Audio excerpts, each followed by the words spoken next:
Bismillahirrahmanirrahim. Assalamualaikum warahmatullahi wabarakatuh. Hamdan wa syukronillah wassalatu wassalamu ala rasulillah wa ala alihi wa sahbihi wa mawala. Amma ba'du. Apa kabar anak-anak? Mudah-mudahan kita semua diberikan kelancaran, kesehatan dan keberkahan oleh Allah Subhanahu wa taala dalam menjalankan aktivitas kita sehari-hari.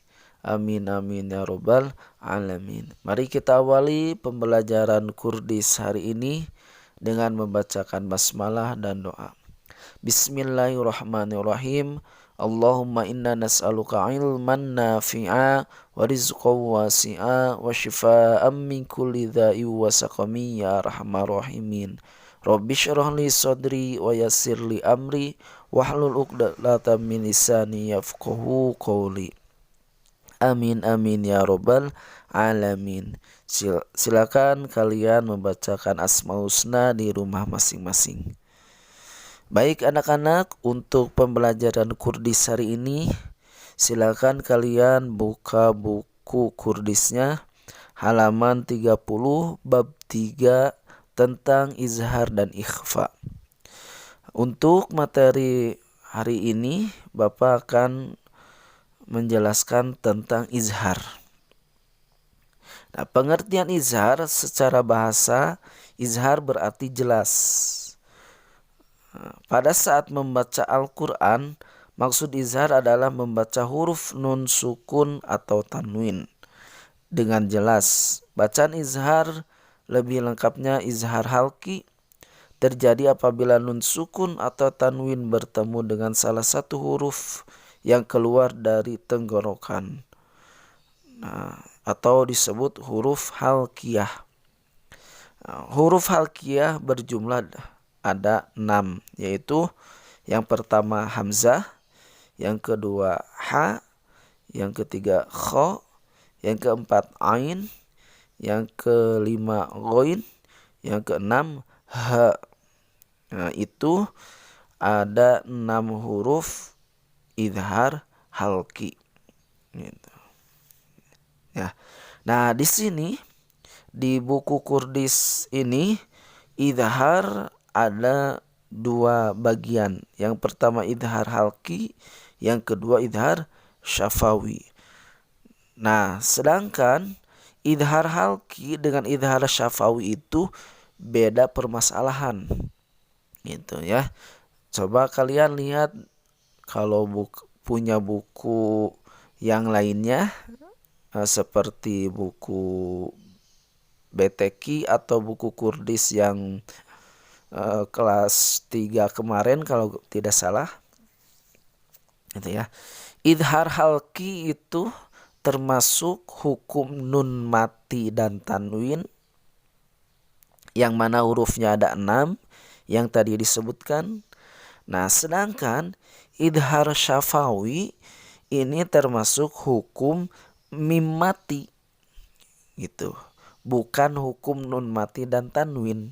Jadi perbedaan permasalahan.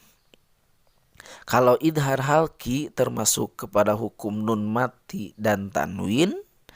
Kalau izhar syafawi itu termasuk hukum mim mati.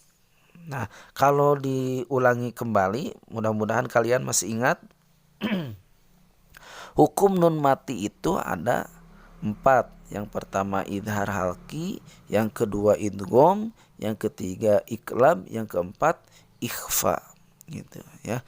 Nah, kalau hukum mim mati ada 3. Yang pertama izhar syafawi yang sekarang, yang kedua idgham mimi, yang ketiga ikhfa syafawi. Gitu ya. Ikhfa syafawi, idgham mimi dan izhar syafawi itu hukum mim mati dan tanwin. Nah, untuk pembelajaran hari ini itu izhar dijelaskan 2 hukum. Yang pertama hukum mim mati, yang kedua hukum nun mati dan tanwin. Nah, jadi sekarang Bapak akan menjelaskan 2 idhar. Yang pertama idhar halki, yang kedua idhar syafawi.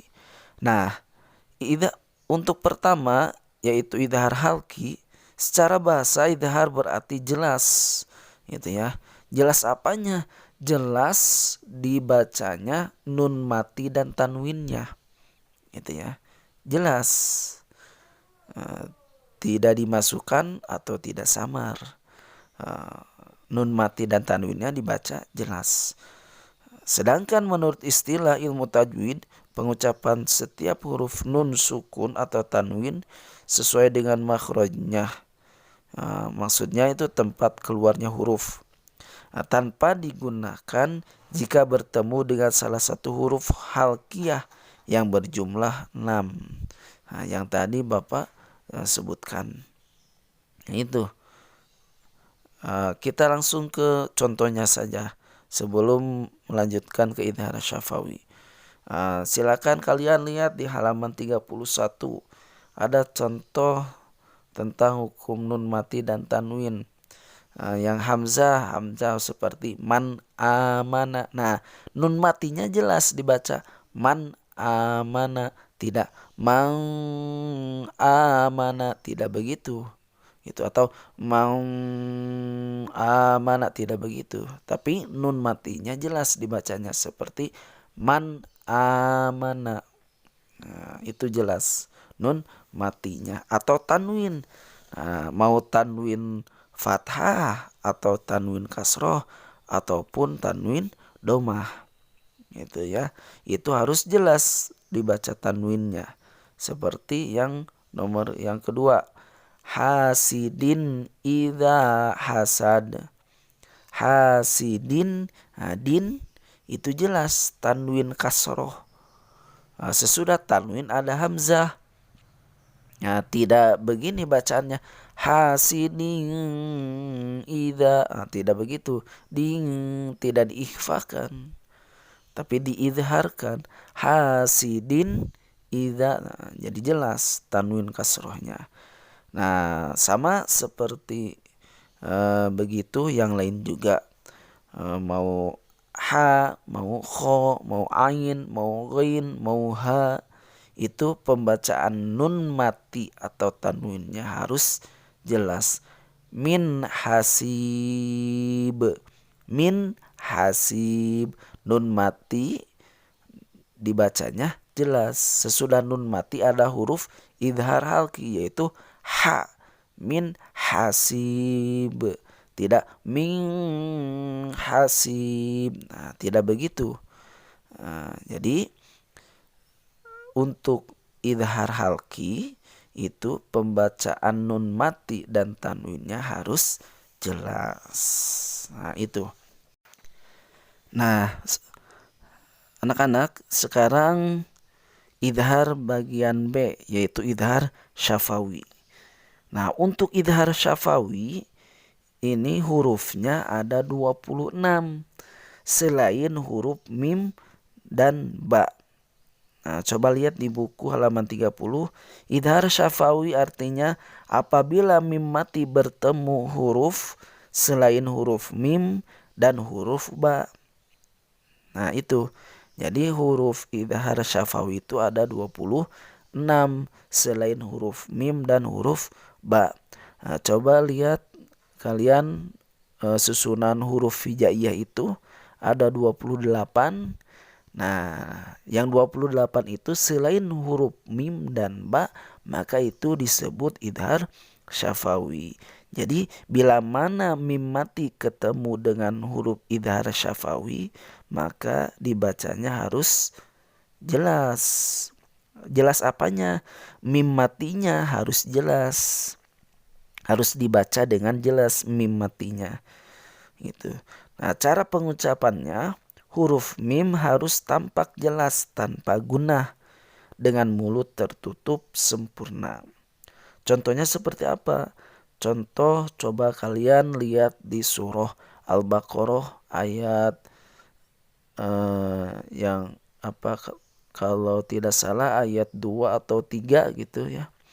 Gitu. di situ wa mimma razaqnahum yunfikun. Wa mimma razaqnahum yunfikun. Hum yung. Nah, mim mati ketemu huruf iya. Nah, iyanya ini termasuk huruf idhar syafawi. Hum yung. Nah, mim matinya dibacanya jelas. Nah, itu ya. Insyaallah gitu ya. Untuk membedakan huruf idhar halki dan huruf idhar syafawi akan terasa jelas gitu ya. Insyaallah akan bisa dimengerti. Nah, mudah-mudahan walaupun Bapak menyampaikan dengan singkat, mudah-mudahan kalian bisa memahaminya.